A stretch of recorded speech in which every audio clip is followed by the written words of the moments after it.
Once when I was 6 years old, I saw a magnificent picture in a book called True Stories from Nature about the primeval forest. It was a picture of a boa constrictor in the act of swallowing an animal. Here is a copy of the drawing. In the book it said, boa constrictors swallow their prey whole without chewing it. After that, they are not able to move, and they sleep through the 6 months that they need for digestion. I pondered deeply then over the adventures of the jungle, and after some work with a colored pencil, I succeeded in making my first drawing, my drawing number 1. It looked like this. I showed my masterpiece to the grown-ups and asked them whether the drawing frightened them. But they answered, "Frightened? Why should anyone be frightened by a hat?" My drawing was not a picture of a hat. It was a picture of a boa constrictor digesting an elephant. But since the grown-ups were not able to understand it, I made another drawing. I drew the inside of the boa constrictor so that the grown-ups could see it clearly. They always need to have things explained. My drawing number 2 looked like this. The grown-ups' response this time was to advise me to lay aside my drawings of boa constrictors, whether from the inside or the outside, and devote myself instead to geography, history, arithmetic, and grammar. That is why, at the age of 6, I gave up what might have been a magnificent career as a painter. I had been disheartened by the failure of my drawing number 1 and my drawing number 2. Grown-ups never understand anything by themselves, and it is tiresome for children to be always and forever explaining things to them. So then I chose another profession and learned to pilot airplanes. I have flown a little over all parts of the world, and it is true that geography has been very useful to me. At a glance, I can distinguish China from Arizona. If one gets lost in the night, such knowledge is valuable. In the course of this life, I have had a great many encounters with a great many people who have been concerned with matters of consequence. I have lived a great deal among the grown-ups. I have seen them intimately, close at hand, and that has much improved my opinion of them. Whenever I met one of them who seemed to me at all clear-sighted, I tried the experiment of showing him my drawing number 1, which I have always kept. I would try to find out, so, if this was a person of true understanding. But, whoever it was, he or she would always say, "That is a hat." Then I would never talk to that person about boa constrictors or primeval forests or stars. I would bring myself down to his level. I would talk to him about bridge and golf and politics and neckties. And the grown-up would be greatly pleased to have met such a sensible man. So I lived my life alone, without anyone that I could really talk to, until I had an accident with my plane in the desert of Sahara 6 years ago. Something was broken in my engine, and as I had with me neither a mechanic nor any passengers, I set myself to attempt the difficult repairs all alone. It was a question of life or death for me. I had scarcely enough drinking water to last a week. The first night then, I went to sleep on the sand, 1,000 miles from any human habitation. I was more isolated than a shipwrecked sailor on a raft in the middle of the ocean. Thus you can imagine my amazement at sunrise when I was awakened by an odd little voice. It said, "If you please, draw me a sheep." What? Draw me a sheep? I jumped to my feet, completely thunderstruck. I blinked my eyes hard. I looked carefully all around me, and I saw a most extraordinary small person who stood there examining me with great seriousness. Here you may see the best portrait that, later, I was able to make of him. But my drawing is certainly very much less charming than its model. That, however, is not my fault. The grown-ups discouraged me in my painter's career when I was 6 years old, and I never learned to draw anything. except boas from the outside and boas from the inside. Now I stared at this sudden apparition with my eyes fairly starting out of my head in astonishment. Remember, I had crashed in the desert 1,000 miles from any inhabited region. And yet my little man seemed neither to be straying uncertainly among the sands, nor to be fainting from fatigue or hunger or thirst or fear. Nothing about him gave any suggestion of a child lost in the middle of the desert, 1,000 miles from any human habitation. When at last I was able to speak, I said to him, "But what are you doing here?" And in answer he repeated, very slowly, as if he was speaking of a matter of great consequence, "If you please, draw me a sheep." When a mystery is too overpowering, one dare not disobey. Absurd as it might seem to me, 1,000 miles from any human habitation and in danger of death, I took out of my pocket a sheet of paper and my fountain pen. But then I remembered how my studies had been concentrated on geography, history, arithmetic, and grammar, and I told the little chap, a little crossly too, that I did not know how to draw. He answered me, "That doesn't matter. Draw me a sheep." But I had never drawn a sheep, so I drew for him one of the 2 pictures I had drawn so often. It was that of a boa constrictor from the outside. And I was astounded to hear the little fellow greet it with, "No, no, no, I do not want an elephant inside a boa constrictor. A boa constrictor is a very dangerous creature, and an elephant is very cumbersome. Where I live, everything is very small. What I need is a sheep. Draw me a sheep."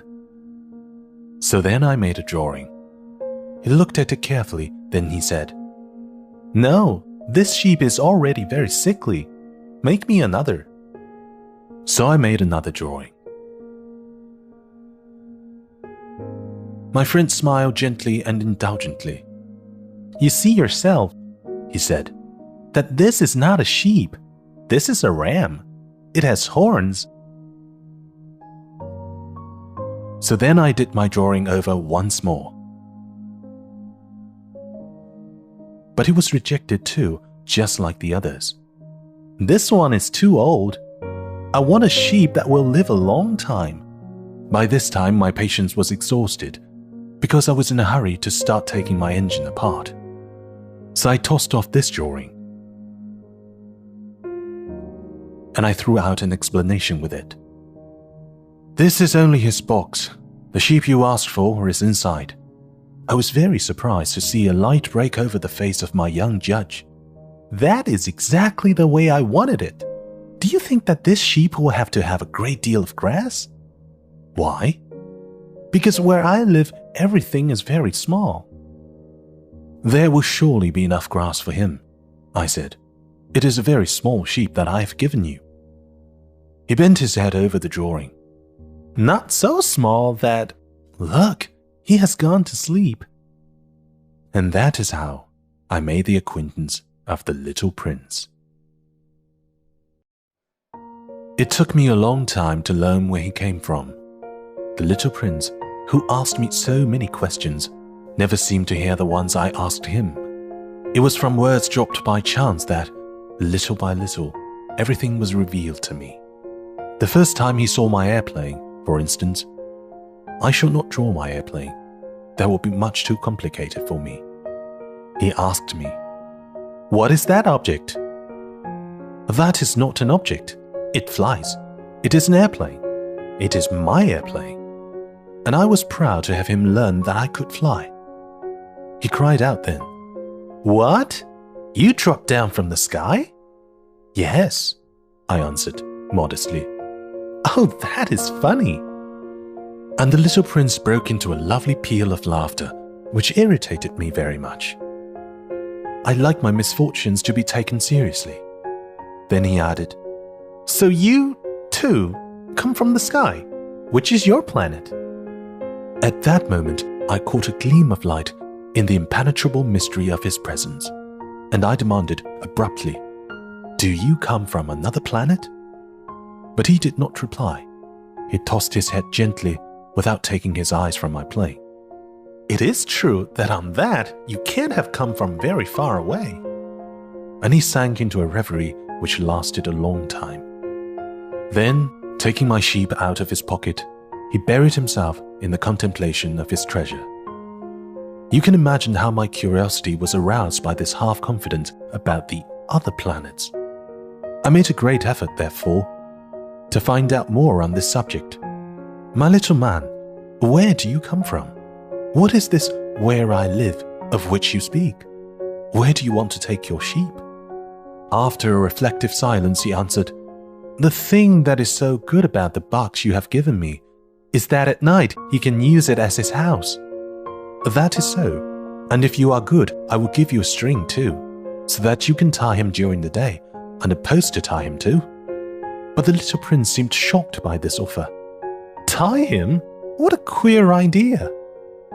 "But if you don't tie him," I said, "he will wander off somewhere and get lost." My friend broke into another peal of laughter. "But where do you think he would go?" "Anywhere, straight ahead of him."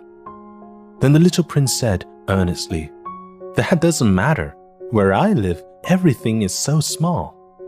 And, with perhaps a hint of sadness, he added, "Straight ahead of him, nobody can go very far." I had thus learned a second fact of great importance. This was that the planet the little prince came from was scarcely any larger than a house. But that did not really surprise me much. I knew very well that in addition to the great planets, such as the Earth, Jupiter, Mars, Venus, to which we have given names, there are also hundreds of others, some of which are so small that one has a hard time seeing them through the telescope. When an astronomer discovers one of these, he does not give it a name, but only a number. He might call it, for example, Asteroid 3251. I have serious reason to believe that the planet from which the little prince came is the asteroid known as B-612. This asteroid has only once been seen through the telescope. That was by a Turkish astronomer in 1909. On making his discovery, the astronomer had presented it to the International Astronomical Congress in a great demonstration. But he was in Turkish costume, and so nobody would believe what he said. Grown-ups are like that. Fortunately, however, for the reputation of asteroid B-612, a Turkish dictator made a law that his subjects, under pain of death, should change the European costume. So in 1920, the astronomer gave his demonstration all over again, dressed with impressive style and elegance. And this time, everybody accepted his report. If I have told you these details about the asteroid and made a note of its number for you, it is on account of the grown-ups and their ways. Grown-ups love figures. When you tell them that you have made a new friend, they never ask you any questions about essential matters. They never say to you, "What does his voice sound like? What games does he love best? Does he collect butterflies?" Instead, they demand, "How old is he? How many brothers has he? How much does he weigh? How much money does his father make?" Only from these figures do they think they have learned anything about him. If you were to say to the grown-ups, "I saw a beautiful house made of rosy brick, with geraniums in the window and doves on the roof," they would not be able to get any idea of that house at all. You would have to say to them, "I saw a house that cost 20,000. Then they would exclaim, "Oh, what a pretty house that is." Just so you might say to them, "The proof that the little prince existed is that he was charming, that he laughed, and that he was looking for a sheep. If anybody wants a sheep, that is a proof that he exists." And what good would it do to tell them that? They would shrug their shoulders and treat you like a child. But if you said to them, "The planet he came from is asteroid B-612, then they would be convinced and leave you in peace from their questions. They are like that.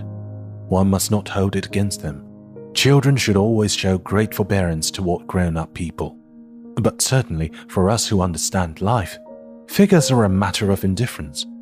I should have liked to begin this story in the fashion of the fairy tales. I should have liked to say, once upon a time there was a little prince who lived on a planet that was scarcely any bigger than himself, and who had need of a sheep. To those who understand life, that would have given a much greater air of truth to my story, for I do not want anyone to read my book carelessly. I have suffered too much grief in setting down these memories.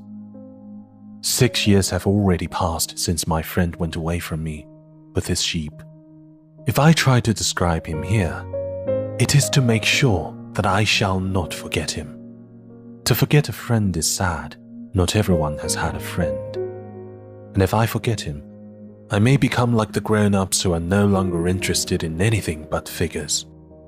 It is for that purpose, again, that I have bought a box of paints and some pencils. It is hard to take up drawing again at my age, when I have never made any pictures except those of the boa constrictor from the outside and the boa constrictor from the inside, since I was 6. I shall certainly try to make my portraits as true to life as possible, but I am not at all sure of success. One drawing goes along all right, and another one has no resemblance to its subject. I make some errors, too, in the little prince's height. In one place he is too tall and in another too short, and I feel some doubts about the colors of his costume. So I fumble along as best I can, now good, now bad, and I hope generally fair to middling. In certain more important details I shall make mistakes also, but that is something that will not be my fault. My friend never explained anything to me. He thought, perhaps, that I was like himself, but I, alas, do not know how to see sheep through the walls of boxes. Perhaps I am a little like the grown-ups. I have had to grow old. As each day passed, I would learn, in our talk, something about the little prince's planet, his departure from it, his journey. The information would come very slowly, as it might chance to fall from his thoughts. It was in this way that I heard, on the 3rd day, about the catastrophe of the baobabs. This time, once more, I had the sheep to thank for it. For the little prince asked me abruptly, as if seized by a grave doubt, "It is true, isn't it, that sheep eat little bushes?" "Yes, that is true." "Ah, I am glad." I did not understand why it was so important that sheep should eat little bushes. But the little prince added, "Then it follows that they also eat baobabs." I pointed out to the little prince that baobabs were not little bushes, but, on the contrary, trees as big as castles, and that even if he took a whole herd of elephants away with him, the herd would not eat up one single baobab.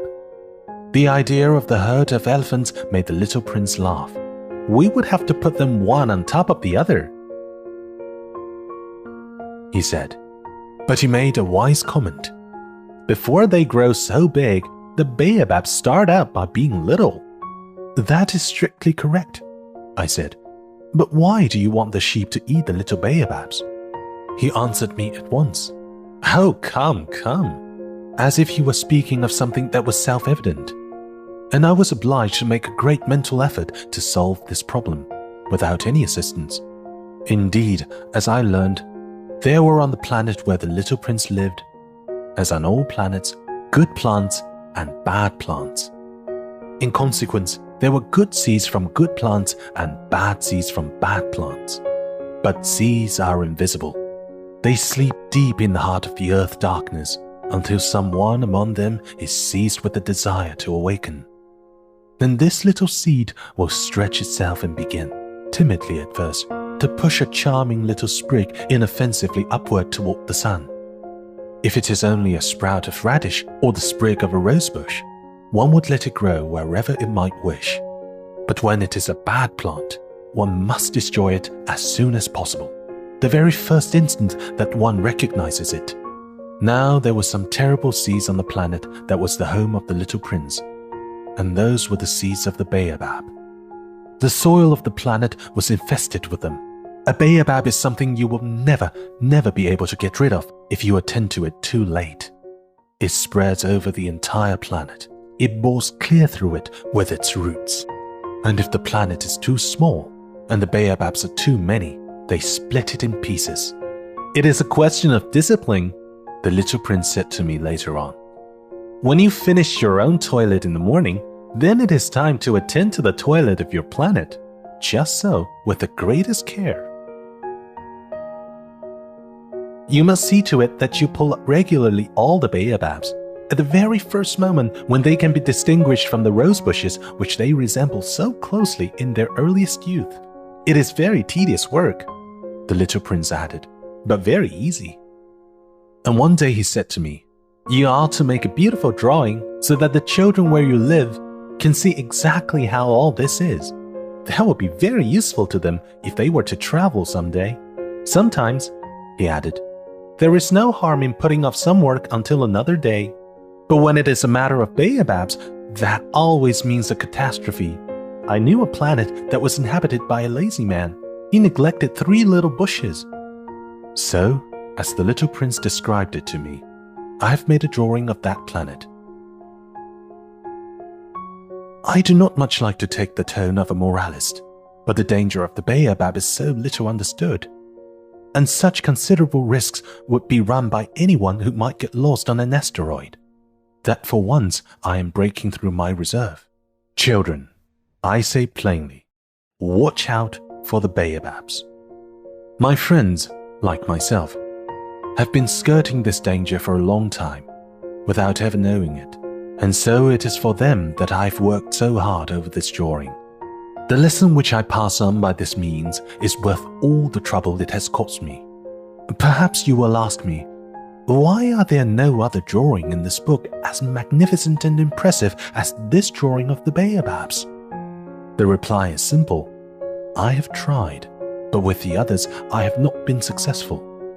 When I made the drawing of the baobabs, I was carried beyond myself by the inspiring force of urgent necessity. Oh, little prince, bit by bit I came to understand the secrets of your sad little life. For a long time you had found your only entertainment in the quiet pleasure of looking at the sunset. I learned that detail on the morning of the 4th day, when you said to me, I'm very fond of sunsets. Come, let us go look at a sunset now. But we must wait, I said. Wait? For what? For the sunset. We must wait until it is time. At first you seemed to be very much surprised, and then you laughed to yourself. You said to me, I'm always thinking that I'm at home. Just so. Everybody knows that when it is noon in the United States, the sun is setting over France. If you could fly to France in 1 minute, you could go straight into the sunset, right from noon. Unfortunately, France is too far away for that. But on your little planet, my little prince, all you need do is move your chair a few steps. You can see the day end and the twilight falling whenever you like. One day, you said to me, I saw the sunset 44 times. And a little later you added, you know, one loves the sunset when one is so sad. Were you so sad then? I asked, on the day of the 44 sunsets. But the little prince made no reply. On the 5th day, again as always, it was thanks to the sheep. The secret of the little prince's life was revealed to me. Abruptly, without anything to lead up to it, and as if the question had been born of a long and silent meditation on his problem. He demanded, a sheep, if it eats little bushes, does it eat flowers too? A sheep, I answered, eats anything it finds in its reach. Even flowers that have thorns? Yes, even flowers that have thorns. Then the thorns, what use are they? I did not know. At that moment, I was very busy trying to unscrew a bolt that had got stuck in my engine. I was very much worried, for it was becoming clear to me that the breakdown of my plane was extremely serious. And I had so little drinking water left that I had to fear for the worst. The thorns, what use are they? The little prince never let go of a question once he had asked it. As for me, I was upset over that bolt, and I answered with the first thing that came into my head. The thorns are of no use at all. Flowers have thorns just for spite. Oh.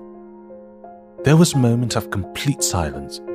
Then the little prince flashed back at me with a kind of resentfulness. I don't believe you. Flowers are weak creatures. They are naive.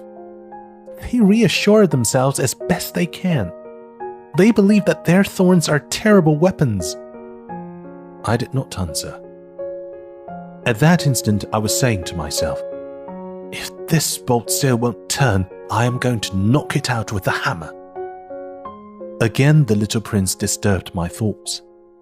And you actually believe that the flowers... Oh no, I cried. No, I don't believe anything. I answered you with the first thing that came into my head. Don't you see? I am very busy with matters of consequence. He stared at me, thunderstruck. Matters of consequence? He looked at me there, with my hammer in my hand, my fingers black with engine grease, bending down over an object which seemed to him extremely ugly. You talk just like the grown-ups. That made me a little ashamed. But he went on relentlessly. You mix everything up together. You confuse everything. He was really very angry. He tossed his golden curls in the breeze. I know a planet where there is a certain red-faced gentleman.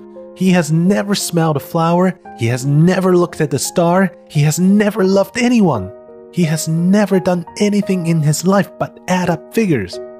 And all day he says over and over, just like you, I am busy with matters of consequence, and that makes him swell up with pride. But he's not a man. He's a mushroom. A what? A mushroom. The little prince was now white with rage. The flowers have been growing thorns for millions of years. For millions of years, the sheep have been eating them just the same. And is it not a matter of consequence to try to understand why the flowers go to so much trouble to grow thorns, which are never of any use to them? Is the warfare between the sheep and the flowers not important? Is this not of more consequence than a fat red-faced gentleman's sums? And if I know, I myself, one flower which is unique in the world, which grows nowhere but on my planet, but which one little sheep can destroy in a single bite some morning, without even noticing what he is doing. Oh, you think that is not important? His face turned from white to red as he continued. If someone loves a flower, of which just one single blossom grows in all the millions and millions of stars, it is enough to make him happy just to look at the stars. He can say to himself, somewhere my flower is there.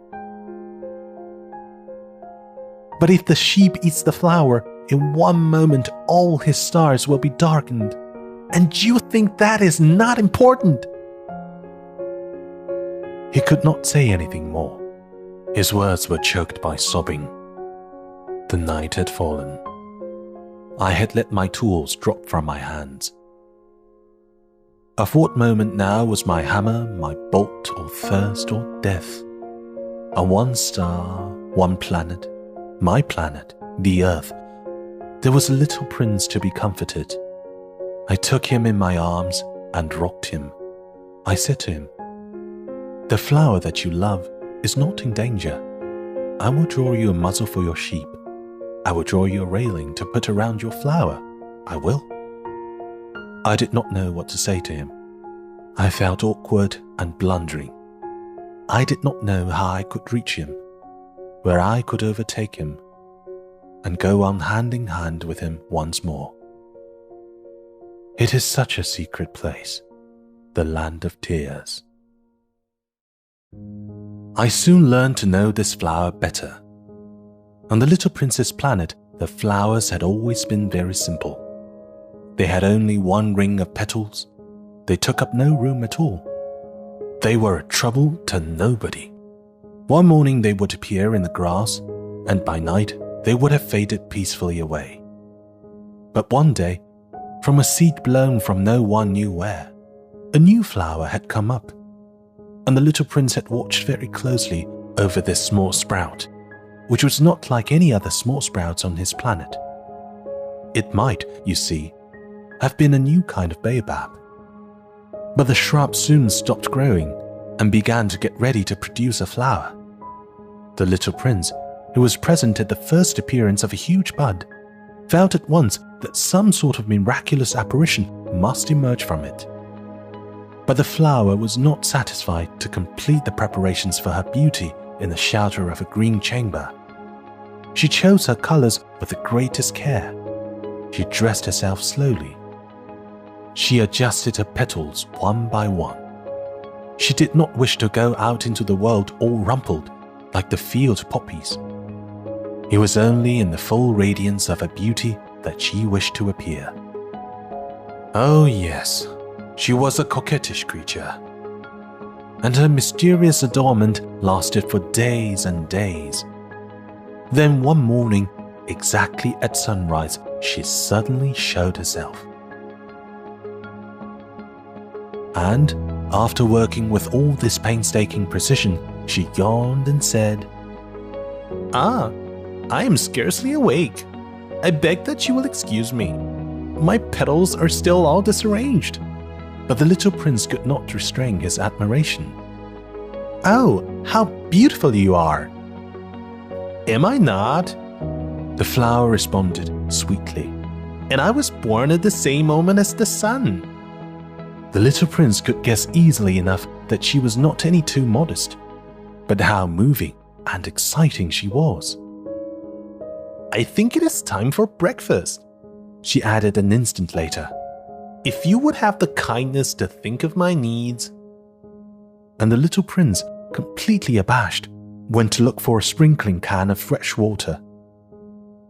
So he tended the flower. So, too, she began very quickly to torment him with her vanity, which was, if the truth be known, a little difficult to deal with. One day, for instance, when she was speaking of her 4 thorns, she said to the little prince, "Let the tigers come with their claws."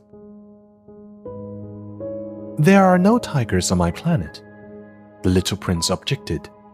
"And anyway, tigers do not eat weeds." "I am not a weed," the flower replied sweetly. "Please excuse me." "I am not at all afraid of tigers," she went on, "but I have a horror of drafts. I suppose you wouldn't have a screen for me?" "A horror of drafts? That is bad luck for a plant," remarked the little prince, and added to himself, "This flower is a very complex creature. At night, I want you to put me under a glass globe. It is very cold where you live. In the place I came from?" But she interrupted herself at that point. She had come in the form of a seed. She could not have known anything of any other worlds.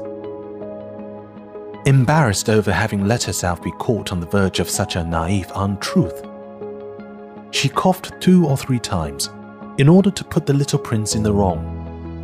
"The screen? I was just going to look for it when you spoke to me." Then she forced her cough a little more so that he should suffer from remorse just the same. So the little prince, in spite of all the goodwill that was inseparable from his love, had soon come to doubt her. He had taken seriously words which were without importance, and it made him very unhappy. "I ought not to have listened to her," he confided to me one day. "One never ought to listen to the flowers. One should simply look at them and breathe their fragrance. Mine perfumed all my planet, but I did not know how to take pleasure in all her grace. This tale of claws, which disturbed me so much, should only have filled my heart with tenderness and pity." And he continued his confidences. The fact is that I did not know how to understand anything. I ought to have judged by deeds and not by words. She cast her fragrance and her radiance over me. I ought never to have run away from her. I ought to have guessed all the affection that lay behind her poor little stratagems. Flowers are so inconsistent, but I was too young to know how to love her. I believe that for his escape, he took advantage of the migration of a flock of wild birds. On the morning of his departure, he put his planet in perfect order. He carefully cleaned out his active volcanoes. He possessed 2 active volcanoes. They were very convenient for heating his breakfast in the morning. He also had 1 volcano that was extinct. But as he said, one never knows. So he cleaned out the extinct volcano too.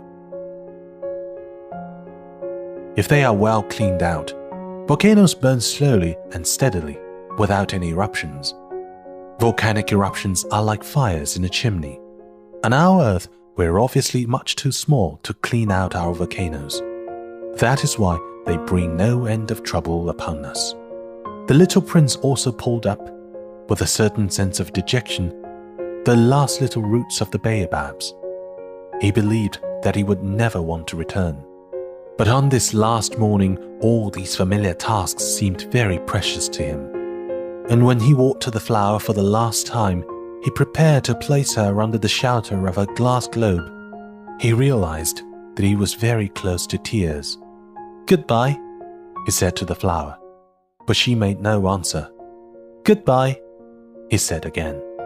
The flower coughed, but it was not because she had a cold. "I have been silly," she said to him at last. "I ask for your forgiveness. Try to be happy." He was surprised by this absence of reproaches. He stood there all bewildered, the glass globe held arrested in midair. He did not understand this quiet sweetness. "Of course I love you," the flower said to him. "It is my fault that you have not known it all the while. That is of no importance. But you have been just as foolish as I. Try to be happy. Let the glass globe be. I don't want it anymore. But the wind? My cold is not so bad as all that. The cool night air will do me good. I am a flower. But the animals? Well, I must endure the presence of 2 or 3 caterpillars if I wish to become acquainted with the butterflies.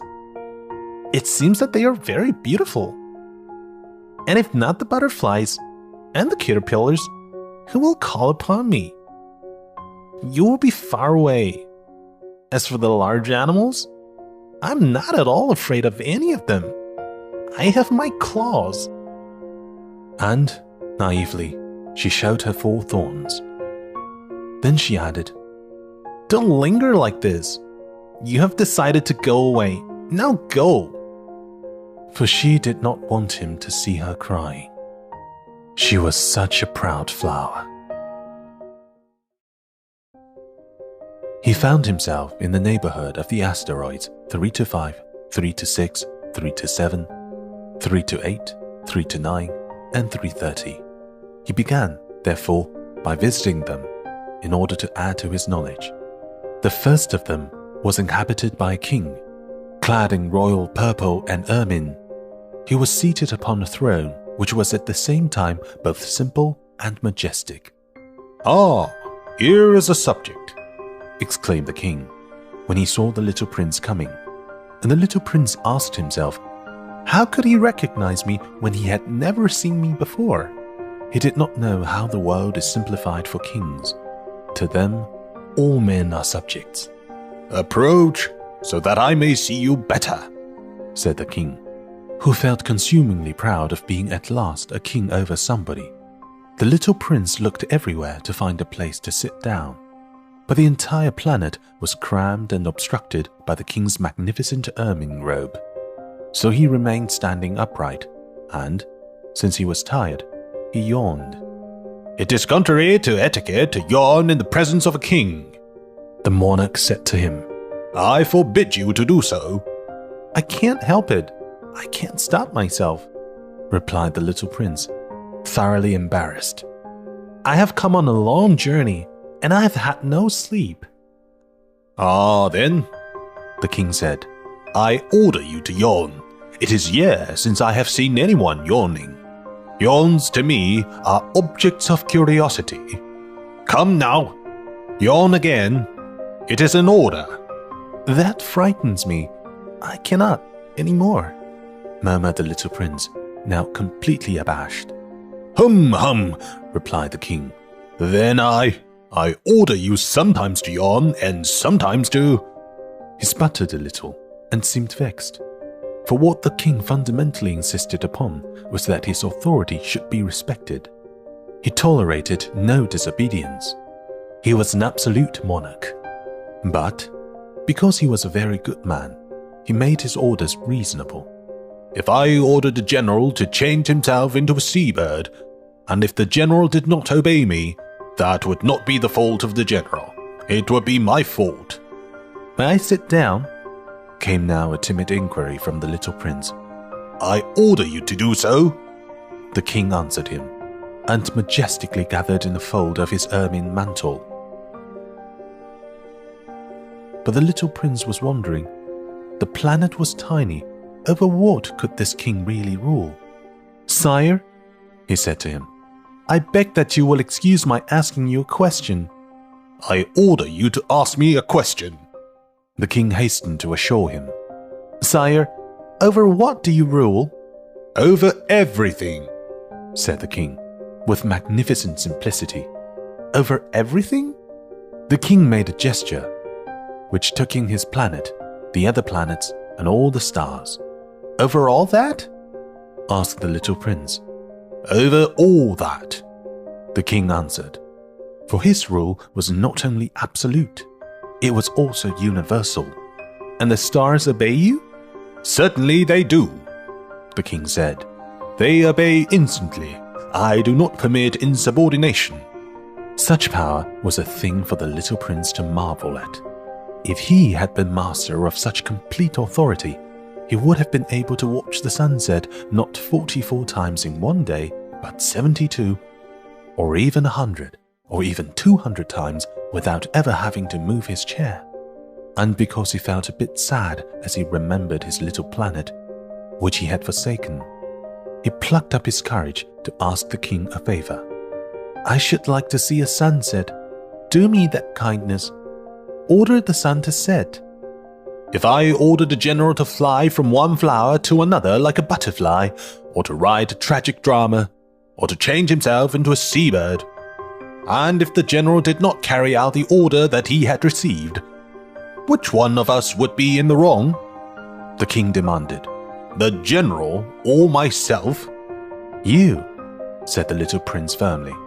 Exactly.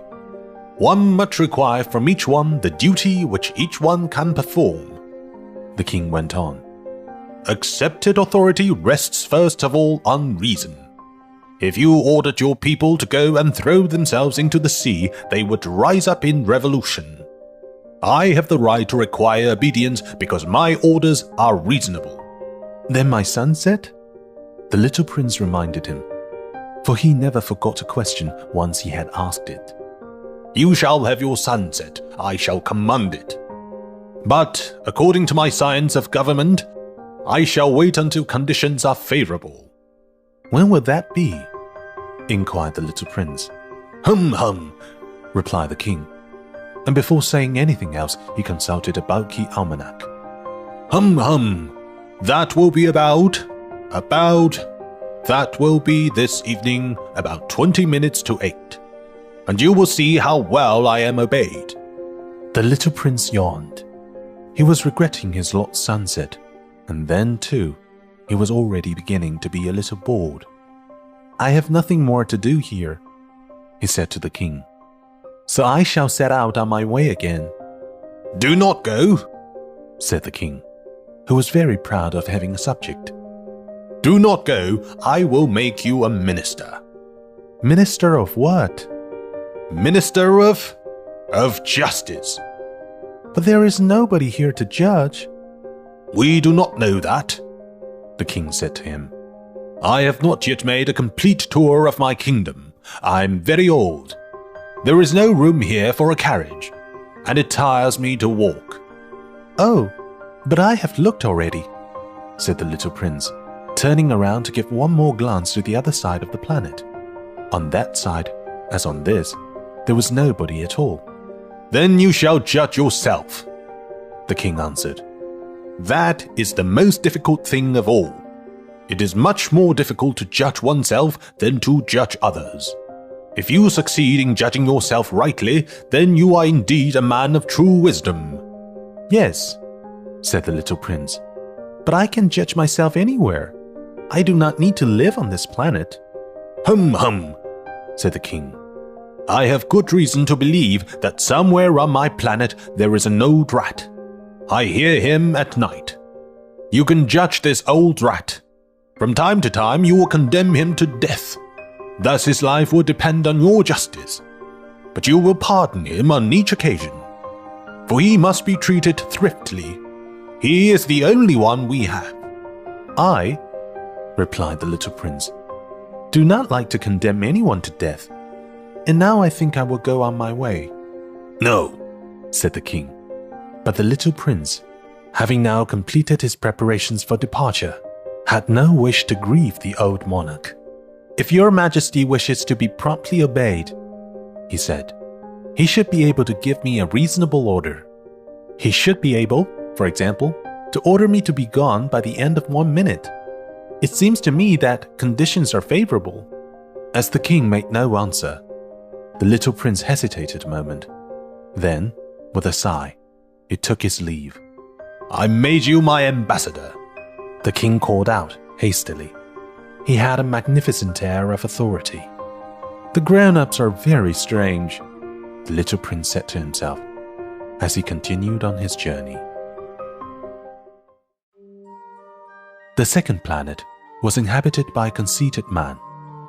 I am about to receive a visit from an admirer, he exclaimed from afar, when he first saw the little prince coming. For to conceited men, all other men are admirers. Good morning, said the little prince. That is a queer hat you're wearing. It is a hat for salutes, the conceited man replied. It is to raise in salute when people acclaim me. Unfortunately, nobody at all ever passes this way. Yes, said the little prince, who did not understand what the conceited man was talking about.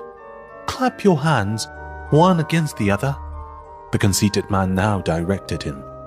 The little prince clapped his hands. The conceited man raised his hat in a modest salute. This is more entertaining than the visit to the king, the little prince said to himself, and he began again to clap his hands one against the other.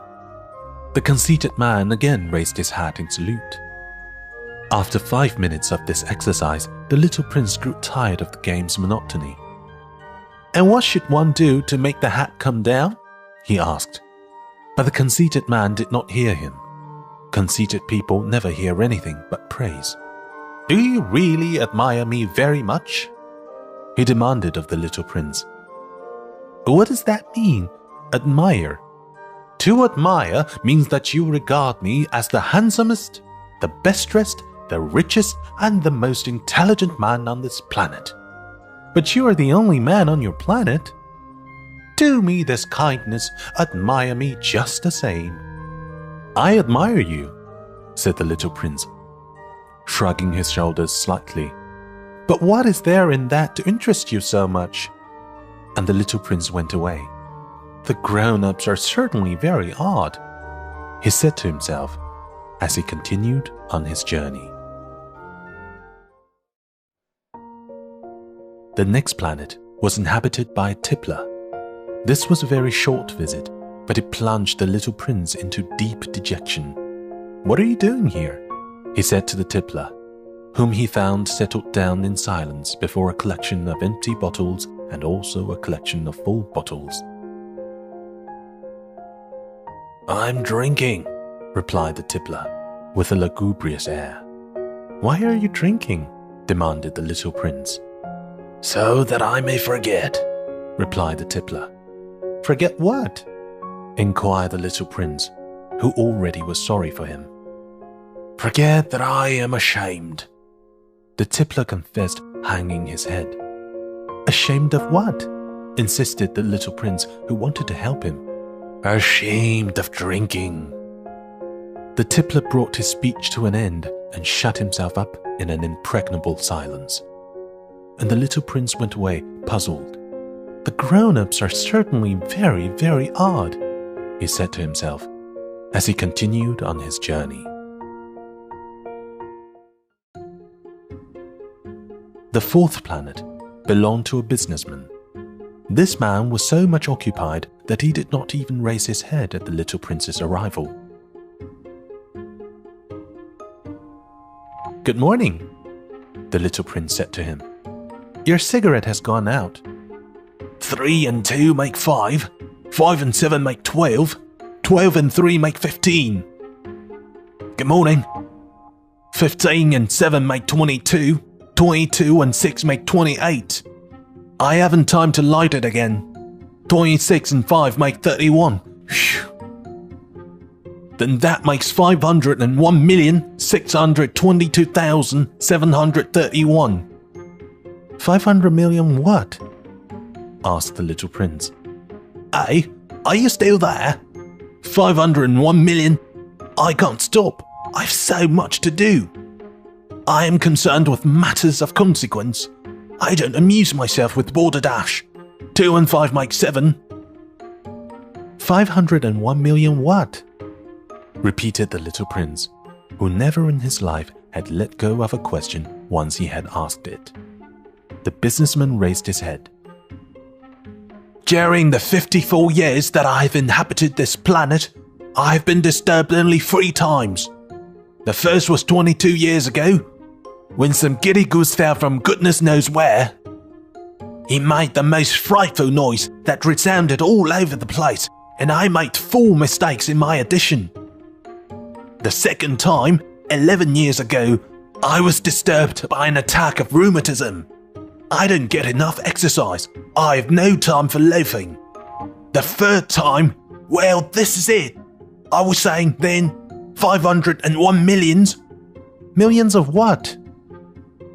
The businessman suddenly realized that there was no hope of being left in peace until he answered this question.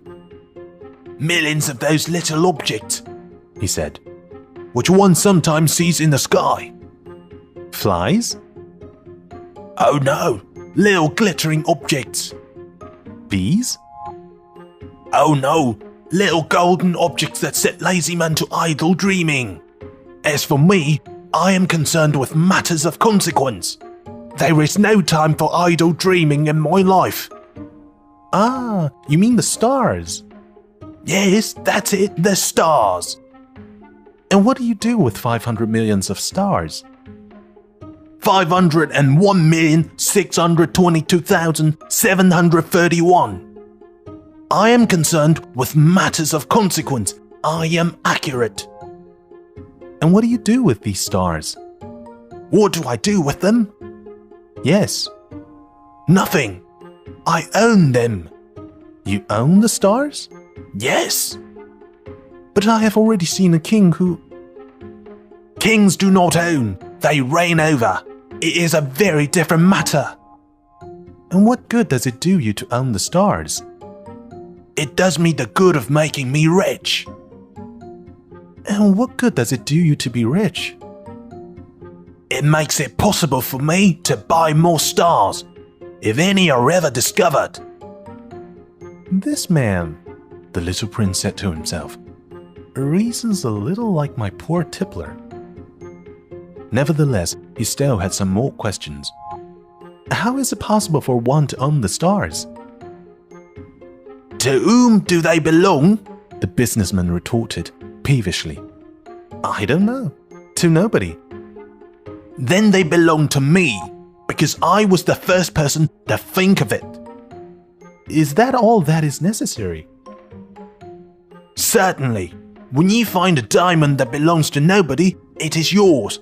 When you discover an island that belongs to nobody, it is yours. When you get an idea before anyone else, you take out a patent on it, it is yours. So with me, I own the stars, because nobody else before me ever thought of owning them. Yes, that is true, said the little prince. And what do you do with them? I administer them, replied the businessman. I count them and recount them. It is difficult, but I am a man who is naturally interested in matters of consequence. The little prince was still not satisfied. If I owned a silk scarf, he said, I could put it around my neck and take it away with me. If I owned a flower, I could pluck that flower and take it away with me. But you cannot pluck the stars from heaven. No, but I can put them in the bank. Whatever does that mean? That means that I write the number of my stars on a little paper, and then I put this paper in a drawer and lock it with a key. And that is all? That is enough, said the businessman. It is entertaining, thought the little prince. It is rather poetic, but it is of no great consequence. On matters of consequence, the little prince had ideas which were very different from those of the grown-ups. I myself own a flower, he continued his conversation with the businessman, which I water every day. I own 3 volcanoes, which I clean out every week, for I also clean out the one that is extinct. One never knows. It is of some use to my volcanoes, and it is of some use to my flower, that I own them. But you are of no use to the stars. The businessman opened his mouth, but he found nothing to say in answer, and the little prince went away. The grown-ups are certainly altogether extraordinary, he said simply, talking to himself as he continued on his journey. The 5th planet was very strange. It was the smallest of all. There was just enough room on it for a street lamp and a lamplighter. The little prince was not able to reach any explanation of the use of a street lamp and a lamplighter somewhere in the heavens on a planet which had no people and not one house. But he said to himself, nevertheless, it may well be that this man is absurd, but he is not so absurd as the king, the conceited man, the businessman, and the tippler, for at least his work has some meaning. When he lights his street lamp, it is as if he brought one more star to life or one flower. When he puts out his lamp, he sends the flower or the star to sleep. That is a beautiful occupation. And since it is beautiful, it is truly useful. When he arrived on the planet, he respectfully saluted the lamplighter. Good morning. Why have you just put out your lamp? Those are the orders, replied the lamplighter. Good morning. What are the orders? The orders are that I put out my lamp. Good evening. And he lighted his lamp again. But why have you just lighted it again? Those are the orders, replied the lamplighter. I do not understand, said the little prince. There is nothing to understand, said the lamplighter. Orders are orders. Good morning. And he put out his lamp. Then he mopped his forehead with a handkerchief decorated with red squares. I follow a terrible profession. In the old days it was reasonable. I put the lamp out in the morning, and in the evening I light it again. I had the rest of the day for relaxation and the rest of the night for sleep. And the orders have not been changed since that time? The orders have not been changed, said the lamplighter. That is the tragedy. From year to year, the planet is turned more rapidly and the orders have not been changed. Then what? Asked the little prince. Then, the planet now makes a complete turn every minute, and I no longer have a single second for repose. Once every minute, I have to light my lamp and put it out. That is very funny. A day lasts only 1 minute here where you live. It is not funny at all, said the lamplighter. While we have been talking together, a month has gone by. A month? Yes, a month. 30 minutes, 30 days. Good evening. And he lighted his lamp again. As the little prince watched him, he found that he loved this lamplighter who was so faithful to his orders. He remembered the sunsets, which he himself had gone to seek in other days, merely by pulling up his chair, and he wanted to help his friend. You know, he said, I can tell you a way you can rest whenever you want to. I always want to rest, said the lamplighter, for it is possible for a man to be faithful and lazy at the same time. The little prince went on with his explanation. Your planet is so small that 3 strides will take you all the way around it. To be always in the sunshine, you need only walk along rather slowly. When you want to rest, you will walk, and the day will last as long as you like. That doesn't do me much good, said the lamplighter. The one thing I love in life is to sleep. Then you're unlucky, said the little prince.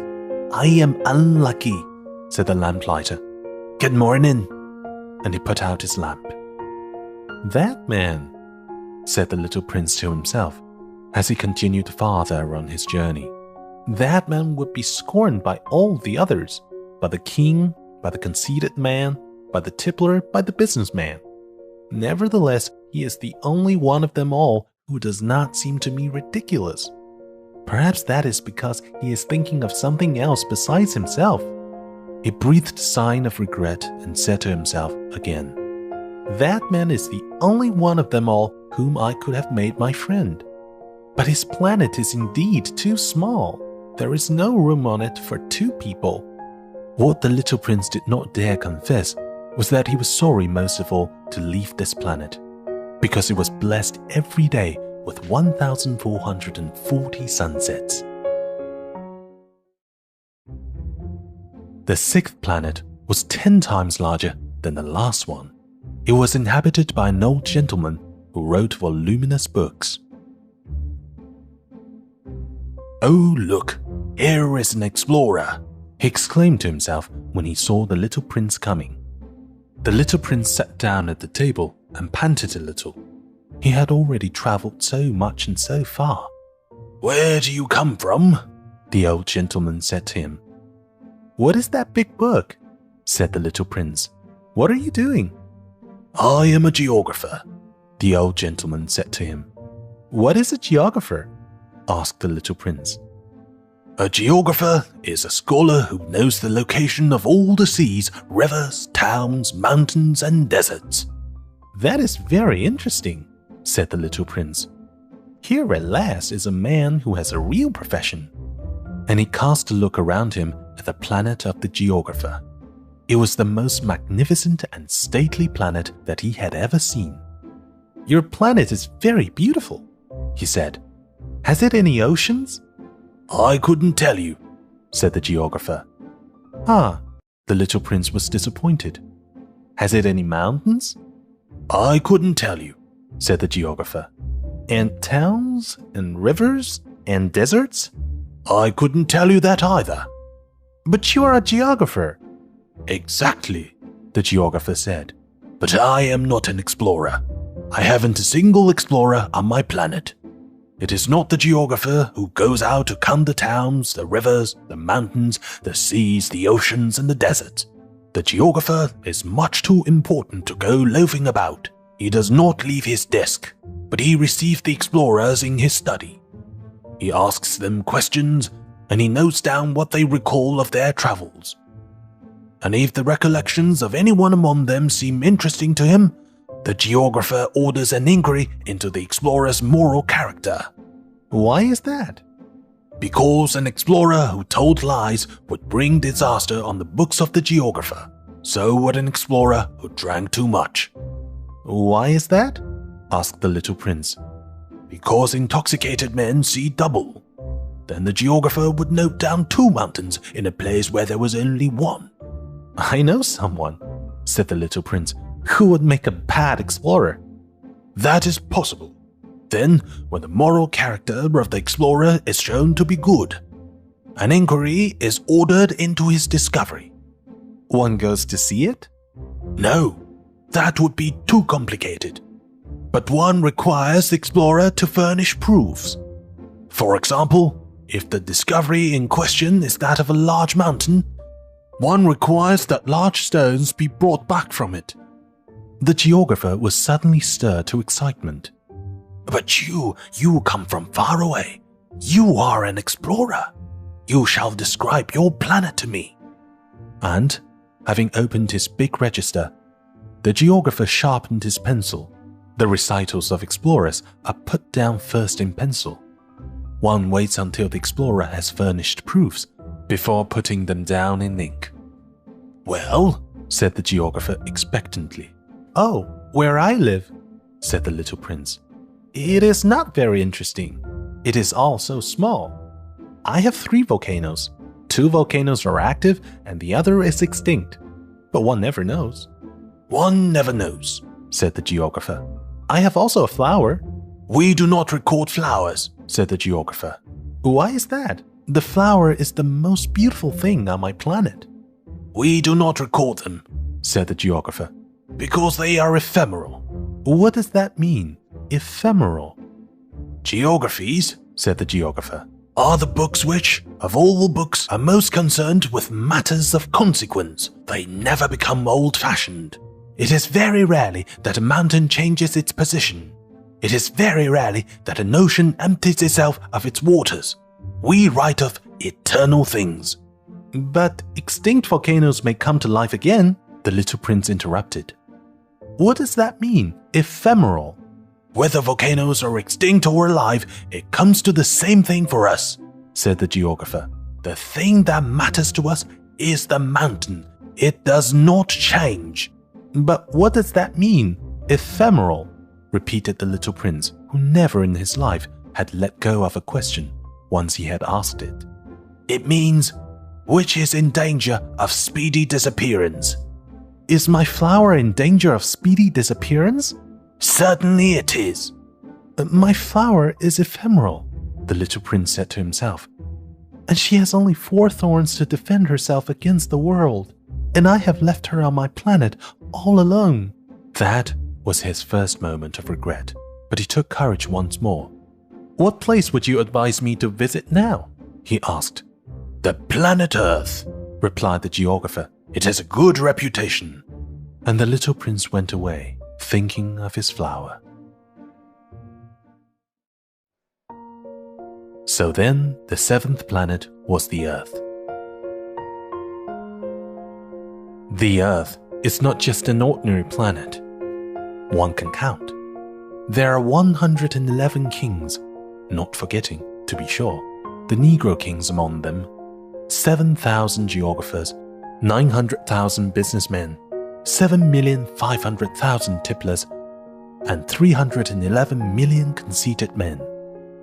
That is to say, about 2 billion grown-ups. To give you an idea of the size of the Earth, I would tell you that before the invention of electricity, it was necessary to maintain, over the whole of the 6 continents, a veritable army of 462,511 lamplighters for the street lamps. Seen from a slight distance, that will make a splendid spectacle. The movements of this army would be regulated like those of the ballet in the opera. First would come the turn of the lamplighters of New Zealand and Australia. Having set their lamps alight, these would go off to sleep. Next, the lamplighters of China and Siberia would enter for their steps in the dance, and then they too would be waved back into the wings. After that would come the turn of the lamplighters of Russia and the Indies, then those of Africa and Europe, and those of South America, then those of North America. And never would they make a mistake in the order of their entry upon the stage. It would be magnificent. Only the man who was in charge of the single lamp at the North Pole, and his colleague who was responsible for the single lamp at the South Pole, only these two would live free from toil and care. They would be busy twice a year. When one wishes to play the wit, he sometimes wanders a little from the truth. I have not been altogether honest in what I've told you about the lamplighters. And I realize that I run the risk of giving a false idea of our planet to those who do not know it. Men occupy a very small place upon the Earth. If the 2 billion inhabitants who people its surface were all to stand upright and somewhat crowded together, as they do for some big public assembly, they could easily be put into one public square 20 miles long and 20 miles wide. All humanity could be piled up on a small Pacific islet. The grown-ups, to be sure, will not believe you when you tell them that. They imagine that they fill a great deal of space. They fancy themselves as important as the baobabs. You should advise them, then, to make their own calculations. They adore figures, and that will please them. But do not waste your time on this extra task. It is unnecessary. You have, I know, confidence in me. When the little prince arrived on the Earth, he was very much surprised not to see any people. He was beginning to be afraid he had come to the wrong planet, when a coil of gold, the color of the moonlight, flashed across the sand. "Good evening," said the little prince courteously. "Good evening," said the snake. "What planet is this on which I have come down?" asked the little prince. "This is the Earth. This is Africa," the snake answered. "Ah, then there are no people on the Earth?" "This is the desert. There are no people in the desert. The Earth is large," said the snake. The little prince sat down on a stone and raised his eyes toward the sky. "I wonder," he said, "whether the stars are set alight in heaven so that one day each one of us may find his own again. Look at my planet. It is right there above us, but how far away it is." "It is beautiful," the snake said. "What has brought you here?" "I have been having some trouble with a flower," said the little prince. "Ah," said the snake, and they were both silent. "Where are the men?" The little prince at last took up the conversation again. "It is a little lonely in the desert." "It is also lonely among men," the snake said. The little prince gazed at him for a long time. "You are a funny animal," he said at last. "You are no thicker than a finger." "But I am more powerful than the finger of a king," said the snake. The little prince smiled. "You're not very powerful. You haven't even any feet. You cannot even travel."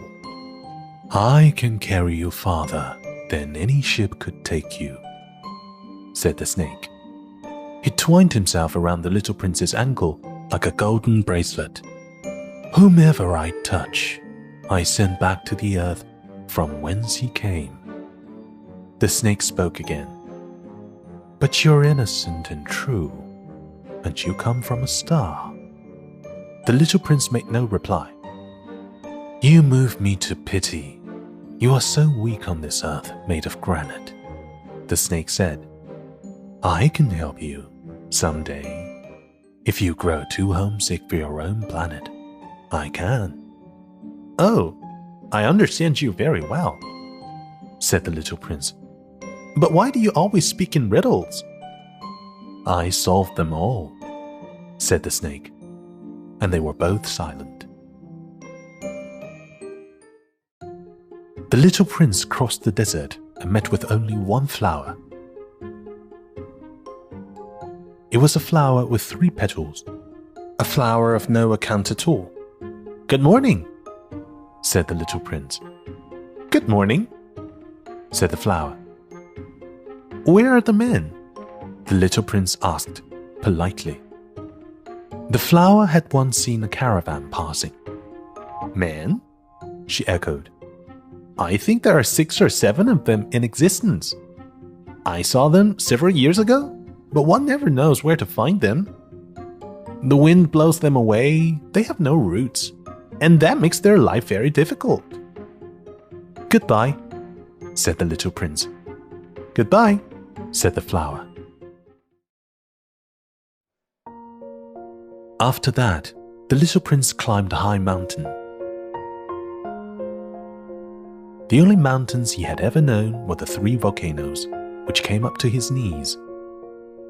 And he used the extinct volcano as a footstool. From a mountain as high as this one, he said to himself, I shall be able to see the whole planet at one glance and all the people. But he saw nothing, save peaks of rock that were sharpened like needles. Good morning, he said courteously. Good morning, good morning, good morning, answered the echo. Who are you? Said the little prince. Who are you? Who are you? Who are you? Answered the echo. Be my friends. I am all alone, he said. I am all alone, all alone, all alone, answered the echo. What a queer planet, he thought. It is altogether dry and altogether pointed and altogether harsh and forbidding, and the people have no imagination. They repeat whatever one says to them. On my planet, I had a flower. She always was the first to speak.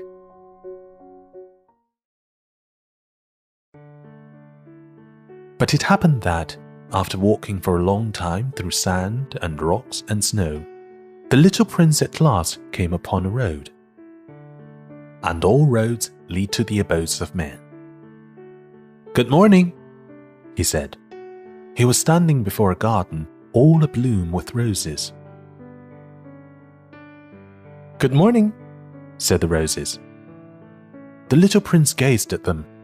They all looked like his flower. Who are you? He demanded, thunderstruck. We are roses, the roses said, and he was overcome with sadness.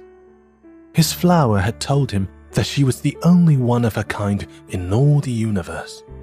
And here were 5,000 of them, all alike, in one single garden.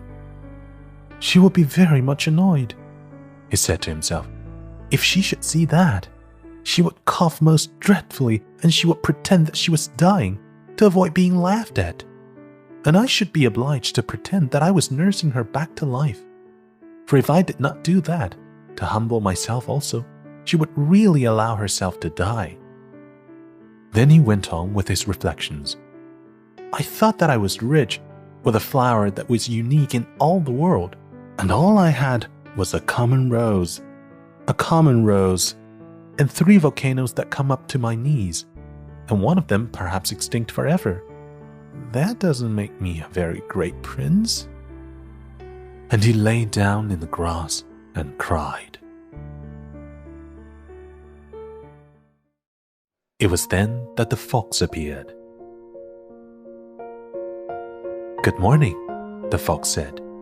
Good morning, the little prince responded politely, although when he turned around, he saw nothing. I'm right here, the voice said, under the apple tree. Who are you? Asked the little prince and added, You're very pretty to look at. I am a fox, said the fox.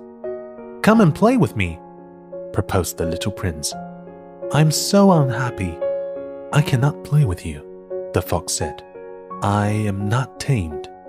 Ah, please excuse me, said the little prince. But, after some thought, he added, What does that mean? Tame. You do not live here, said the fox. What is it that you are looking for?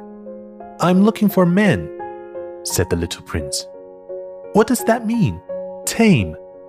Men, said the fox. They have guns and they hunt. It is very disturbing.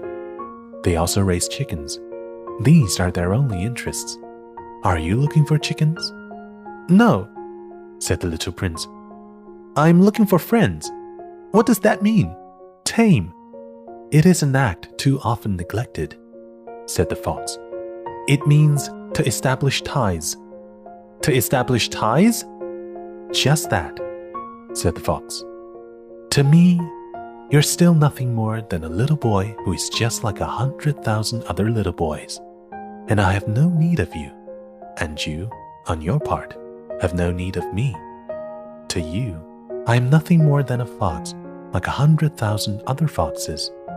But if you tame me, then we shall need each other. To me, you will be unique in all the world. To you, I shall be unique in all the world. I am beginning to understand, said the little prince. There is a flower. I think that she has tamed me. It is possible, said the fox. On the earth, one sees all sorts of things. Oh, but this is not on the earth, said the little prince. The fox seemed perplexed and very curious.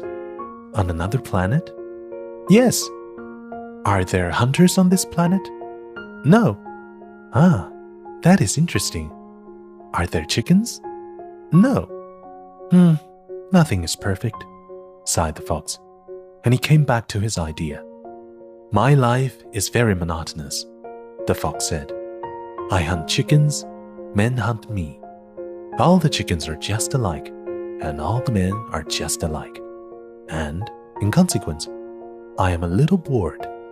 But if you tame me, it will be as if the sun came to shine on my life. I shall know the sound of a step that will be different from all the others. Other steps send me hurrying back underneath the ground. Yours will call me, like music, out of my burrow.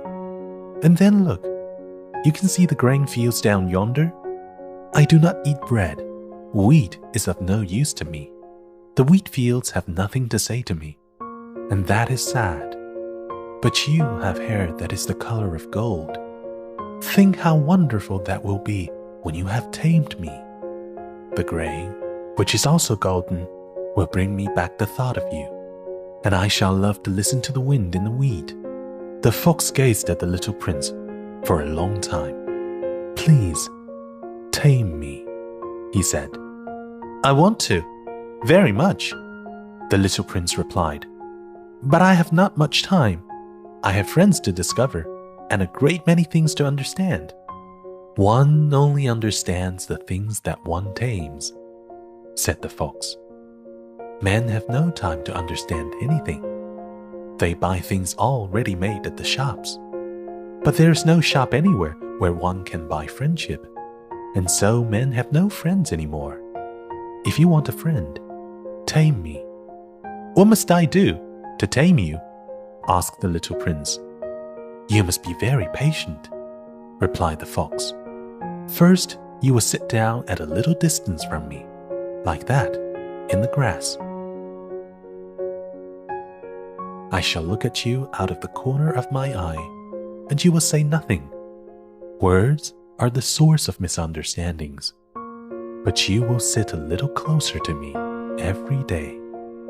The next day, the little prince came back. It would have been better to come back at the same hour, said the fox. If, for example, you come at 4 o'clock in the afternoon, then at 3 o'clock I shall begin to be happy. I shall feel happier and happier as the hour advances. At 4 o'clock, I shall already be worrying and jumping about. I shall show you how happy I am. But if you come at just any time, I shall never know at what hour my heart is to be ready to greet you. One must observe the proper rites. What is a rite? Asked the little prince. Those also are actions too often neglected, said the fox. They are what make one day different from other days, 1 hour from other hours. There is a rite, for example, among my hunters. Every Thursday they dance with the village girls. So Thursday is a wonderful day for me. I can take a walk as far as the vineyards. But if the hunters dance at just any time, any day would be like every other day, and I should never have any vacation at all. So the little prince tamed the fox, and when the hour of his departure drew near, "Ah," said the fox, "I shall cry." "It is your own fault," said the little prince. "I never wished you any sort of harm, but you wanted me to tame you." "Yes, that is so," said the fox. "But now you are going to cry," said the little prince. "Yes, "That is so," said the fox. "Then it has done you no good at all." "It has done me good," said the fox, "because of the color of the wheat fields." And then he added, "Go and look again at the roses. You will understand now that yours is unique in all the world. Then come back to say goodbye to me, and I will make you a present of a secret." The little prince went away to look again at the roses. "You're not at all like my rose," he said. "As yet you're nothing. No one has tamed you, and you have tamed no one. You're like my fox when I first knew him. He was only a fox like 100,000 other foxes, but I have made him my friend, and now he is unique in all the world." And the roses were very much embarrassed. "You're beautiful, but you are empty," he went on. "One could not die for you. To be sure, an ordinary passerby would think that my rose looked just like you, the rose that belongs to me. But in herself alone, she is more important than all the hundreds of you other roses, because it is she that I have watered, because it is she that I have put under the glass globe, because it is she that I have sheltered behind the screen, because it is for her that I have killed the caterpillars, except the 2 or 3 that we saved to become butterflies, because it is she that I have listened to when she grumbled or boasted, or even sometimes when she said nothing, because she is my rose." And he went back to meet the fox. "Goodbye," he said. "Goodbye," said the fox. "And now, here is my secret, a very simple secret. It is only with the heart that one can see rightly. What is essential is invisible to the eye." "What is essential is invisible to the eye," the little prince repeated, so that he would be sure to remember. "It is the time that you have devoted to your rose that makes your rose so important." "It is the time that I have devoted to my rose," said the little prince, so that he would be sure to remember. "Men have forgotten this truth," said the fox, "but you must not forget it. You become responsible forever for what you have tamed. You are responsible for your rose." "I am responsible for my rose," the little prince repeated, so that he would be sure to remember. "Good morning," said the little prince. "Good morning," said the railway switchman. "What do you do here?" the little prince asked. "I sort out travelers in bundles of 1,000, said the switchman. "I send off the trains that carry them, now to the right, now to the left." And a brilliantly lighted express train shook the switchman's cabin as it rushed by with a roar like thunder. "They are in a great hurry," said the little prince. "What are they looking for?" "Not even the locomotive engineer knows that," said the switchman. And a second brilliantly lighted express thundered by in the opposite direction. "Are they coming back already?" demanded the little prince. "These are not the same ones," said the switchman. "It is an exchange." "Were they not satisfied where they were?"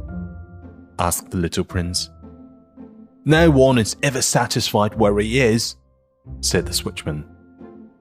And they heard the roaring thunder of a third brilliantly lighted express. "Are they pursuing the first travelers?" demanded the little prince. "They are pursuing nothing at all," said the switchman. "They are asleep in there, or if they are not asleep, they are yawning. Only the children are flattening their noses against the window panes." "Only the children know what they are looking for," said the little prince. "They devote their time to a rag doll and it becomes very important to them. And if anybody takes it away from them, they cry." "They are lucky," the switchman said.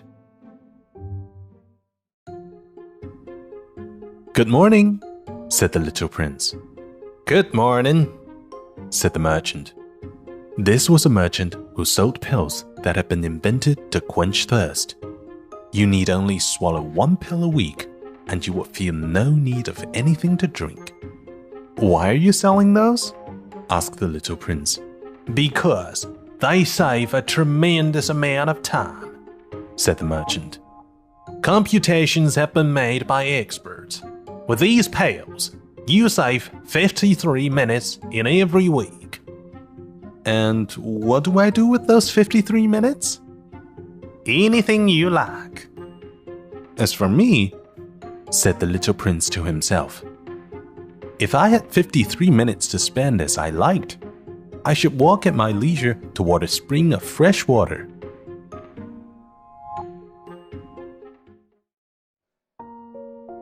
It was now the 8th day since I had had my accident in the desert, and I had listened to the story of the merchant as I was drinking the last drop of my water supply.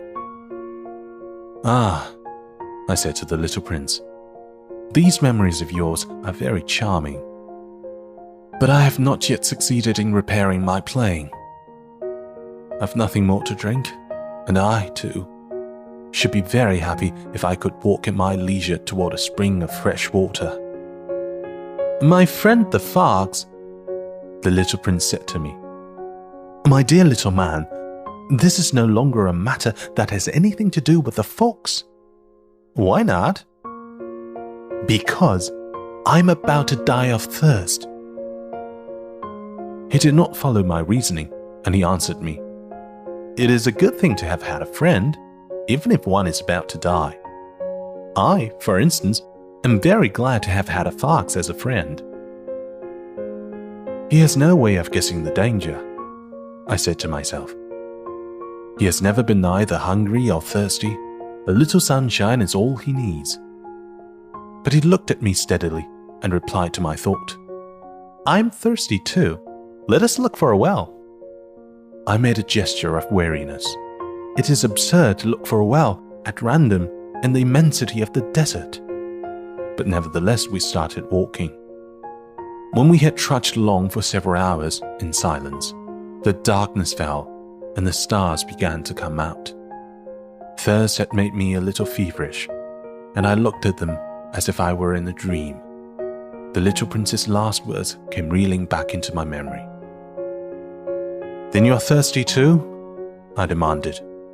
But he did not reply to my question. He merely said to me, "Water may also be good for the heart." I did not understand this answer, but I said nothing. I knew very well that it was impossible to cross-examine him. He was tired. He sat down. I sat down beside him. And, after a little silence, he spoke again. "The stars are beautiful because of a flower that cannot be seen." I replied, "Yes, that is so." And, without saying anything more, I looked across the ridges of sand that were stretched out before us in the moonlight. "The desert is beautiful," the little prince added. And that was true. I have always loved the desert. One sits down on a desert sand dune, sees nothing, hears nothing, yet through the silence something throbs and gleams. "What makes the desert beautiful," said the little prince, "is that somewhere it hides a well." I was astonished by a sudden understanding of that mysterious radiation of the sands. When I was a little boy, I lived in an old house, and legend told us that a treasure was buried there.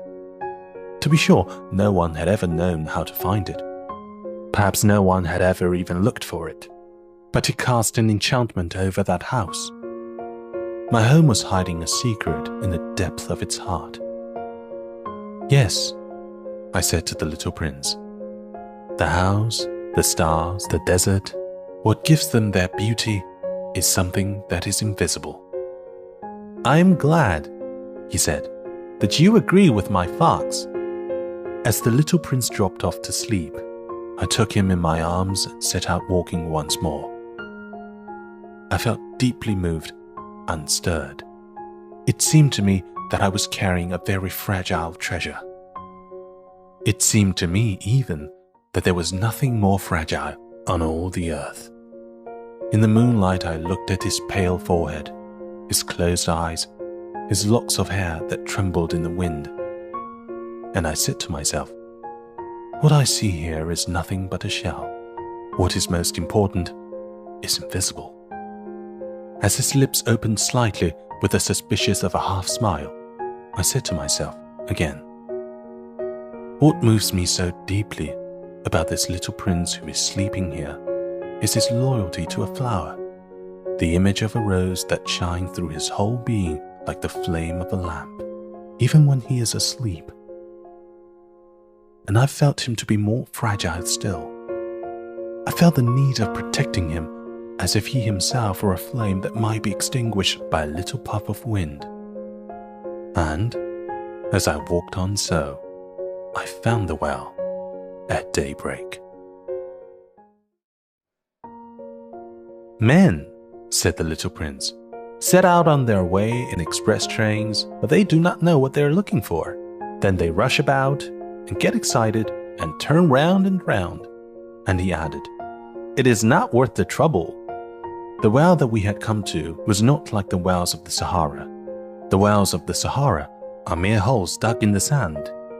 This one was like a well in a village. But there was no village here, and I thought I must be dreaming.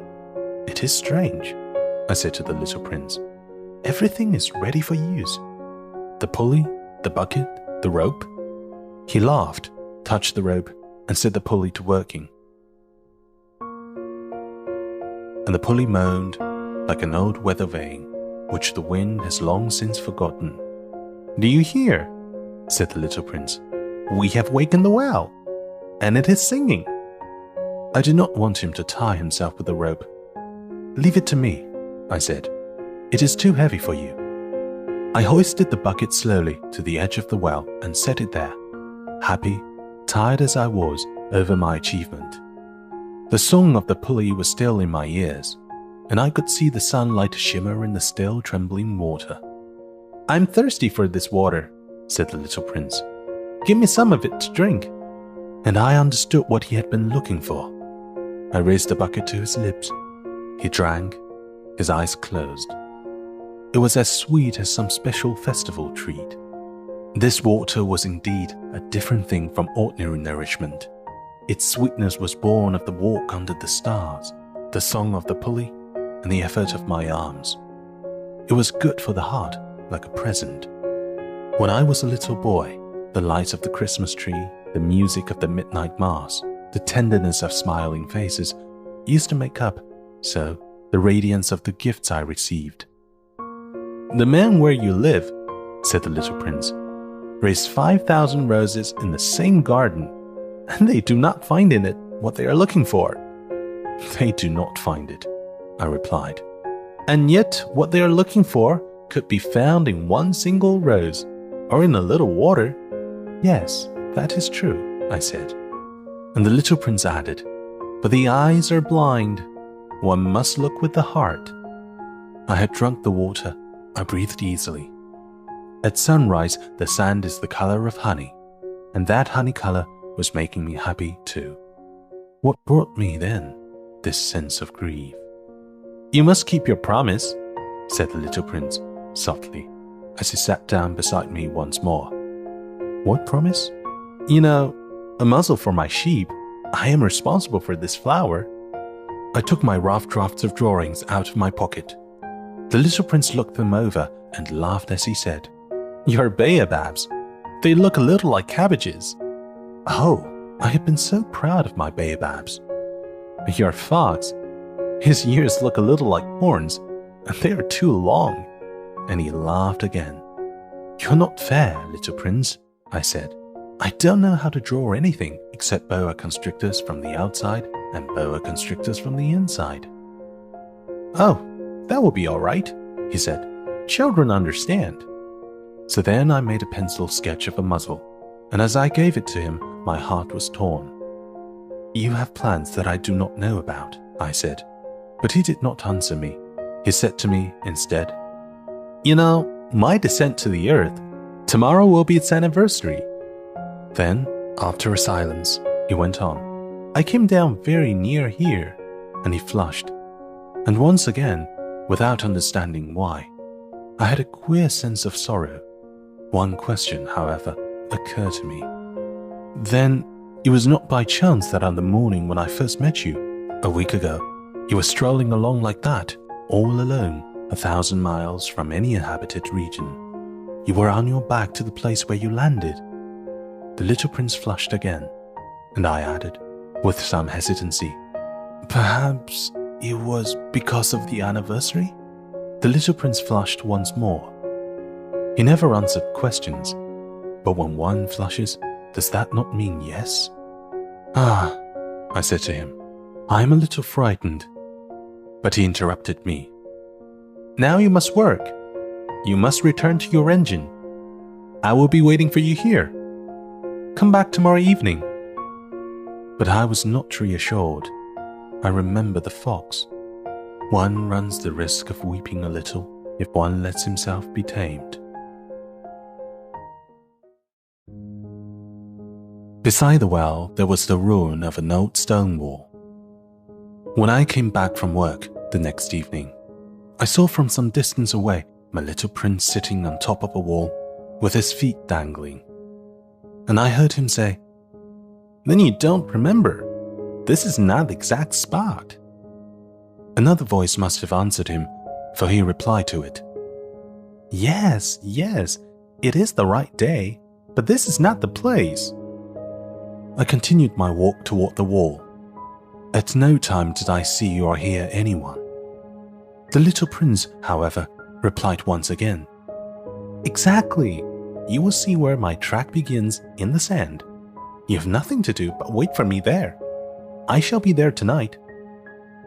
I was only 20 meters from the wall, and I still saw nothing. After a silence, the little prince spoke again. "You have good poison? You're sure that it will not make me suffer too long?"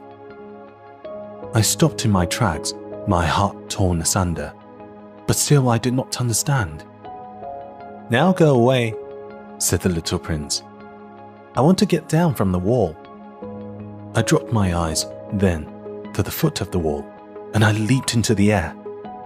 There before me, facing the little prince, was one of those yellow snakes that take just 30 seconds to bring your life to an end. Even as I was digging into my pocket to get out my revolver, I made a running step back.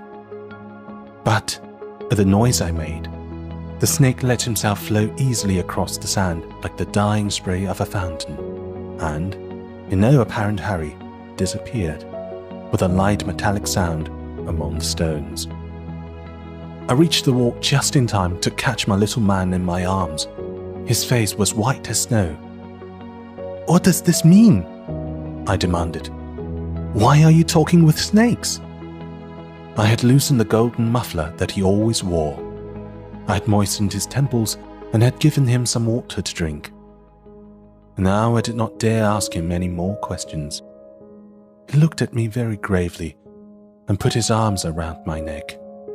I felt his heart beating like the heart of a dying bird, shot with someone's rifle. "I am glad that you have found what was the matter with your engine," he said. "Now you can go back home." "How do you know about that?" I was just coming to tell him that my work had been successful, beyond anything that I had dared to hope. He made no answer to my question, but he added, "I, too, am going back home today." Then, sadly, "It is much farther. It is much more difficult." I realized clearly that something extraordinary was happening. I was holding him close in my arms, as if he were a little child, and yet it seemed to me that he was rushing headlong toward an abyss from which I could do nothing to restrain him. His look was very serious, like someone lost far away.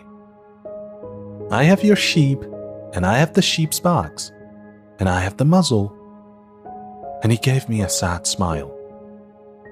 I waited a long time. I could see that he was reviving little by little. "Dear little man," I said to him, "you are afraid." He was afraid.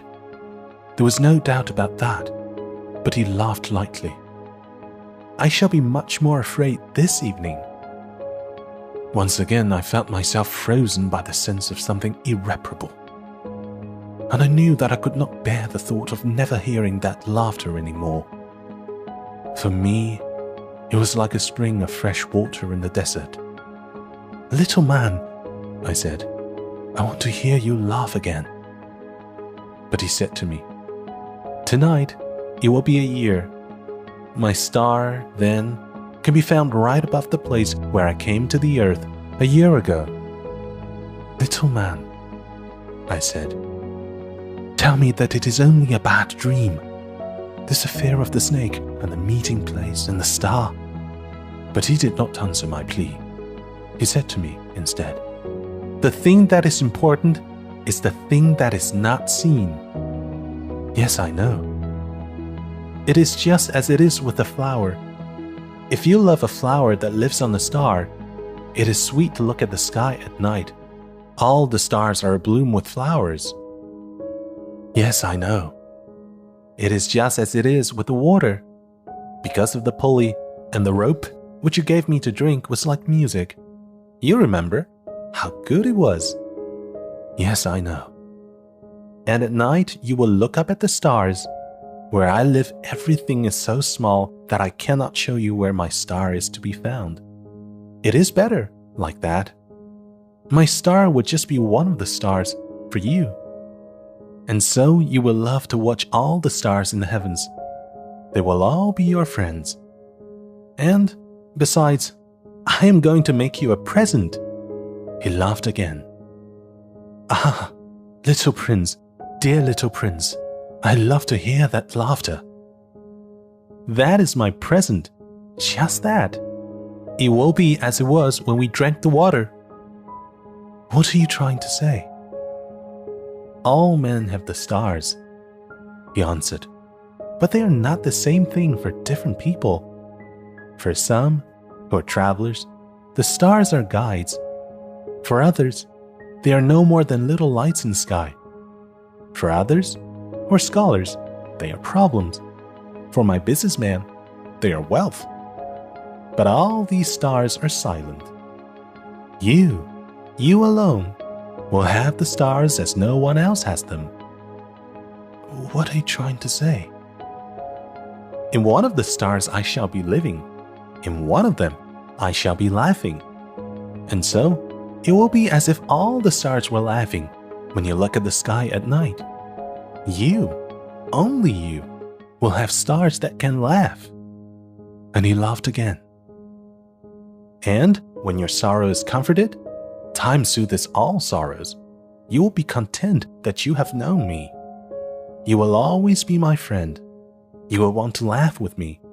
And you will sometimes open your window, so, for that pleasure, and your friends will be properly astonished to see you laughing as you look up at the sky. Then you will say to them, 'Yes, the stars always make me laugh.' And they will think you are crazy. It will be a very shabby trick that I shall have played on you." And he laughed again. "It will be as if, in place of the stars, I had given you a great number of little bells that knew how to laugh."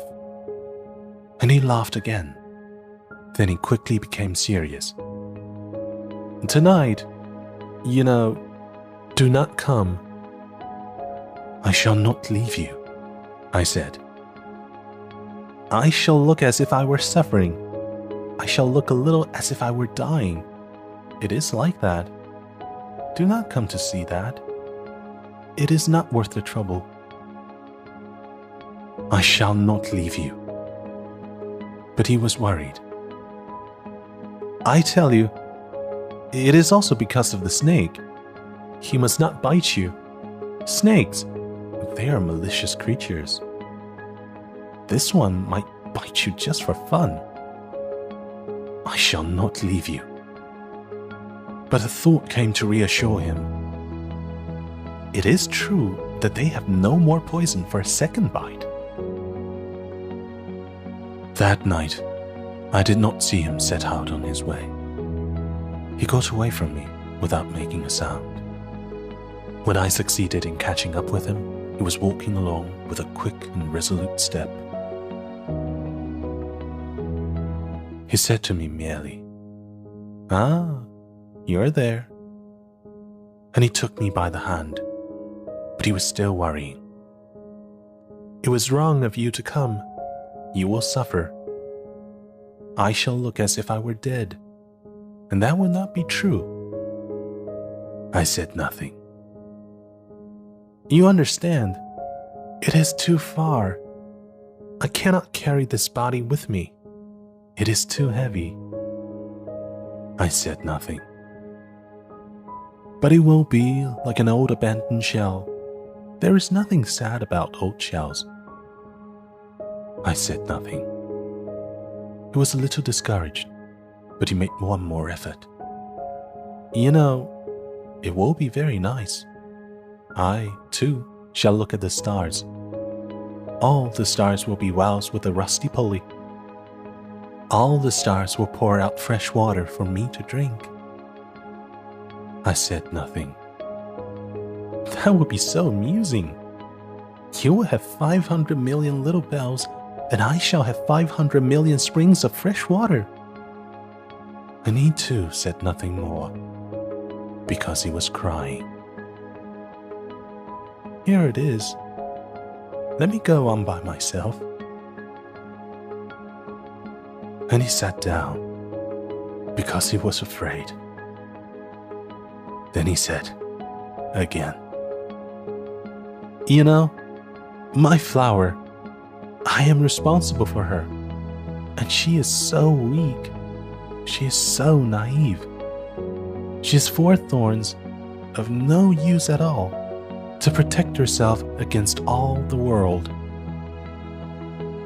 I too sat down, because I was not able to stand up any longer.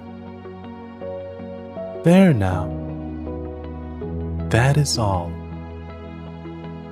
He still hesitated a little. Then he got up. He took one step. I could not move. There was nothing but a flash of yellow close to his ankle. He remained motionless for an instant. He did not cry out. He fell as gently as a tree falls. There was not even any sound because of the sand.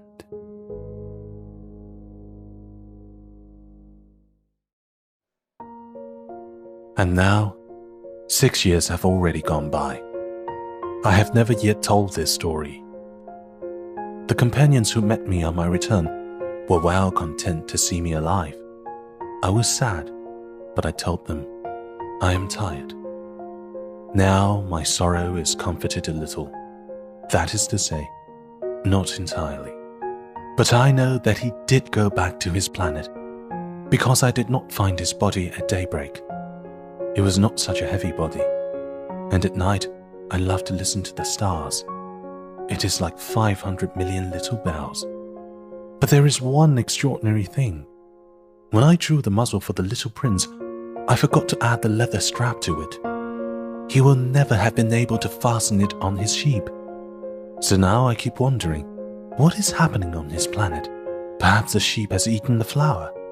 At one time I say to myself, surely not. The little prince shuts his flower under his glass globe every night, and he watches over his sheep very carefully. Then I'm happy, and there is sweetness in the laughter of all the stars. But at another time I say to myself, at some moment or other, one is absent-minded, and that is enough.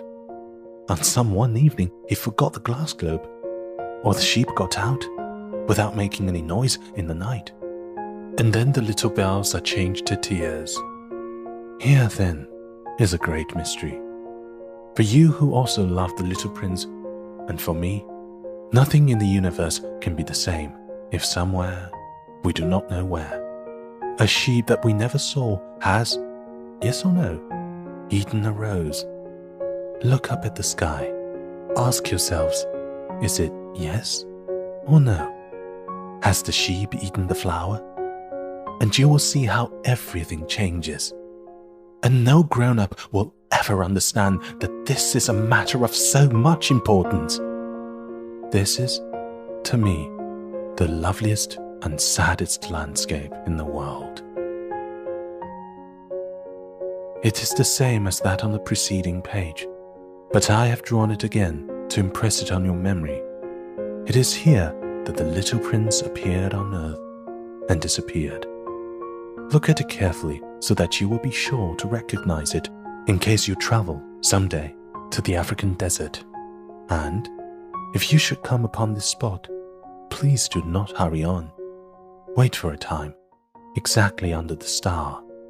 Then, if a little man appears who laughs, who has golden hair and who refuses to answer questions, you will know who he is. If this should happen, please comfort me. Send me word that he has come back.